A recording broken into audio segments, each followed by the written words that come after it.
Inihayag naman ni Senador Rodante Marcoleta na kung ang pagkwenta ni Senador Ping Lacson di hamak na mas malaki ang pondong nasayang sa ilalim ng pamumuno nito bilang chairman ng Senate Blue Ribbon Committee. Anya, 10 buwan na hindi tumawag ng pagdinig sa flood control si Lacson. Nakalimutan niya, Jen. Sa panahon niya, 10 buwang singkad ang nakalipas. Hindi siya tumawag kahit isa man lang na pagdinig sa flood control. Nako. Ngayon, sumahin mo yun, Jen. Kasi ang pinanggalingan niya is 25 million expense per day ng Per Senado. day pala ng Senado. Kaya nakwenta niyo yung 700 million eh. So 28 days times 25 million, 700 million.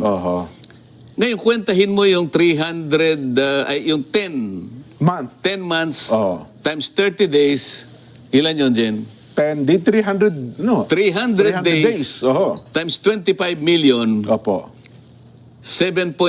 billion pesos ang ginastos namin. Pero ni isang hearing ng flood control, hindi siya nagtawag. Alin ang mas magastos, Jen? Kung seryoso daw po ang bagong liderato na alamin ang katotohanan sa flood control scandal, hinikayat sila ni Marcoleta na agad na magpatawag ng pagdinig, imbitahan ang mahalagang witness at tukuyin ang mastermind at lahat ng dawit sa pinakamalawak na korupsyon sa kasaysayan.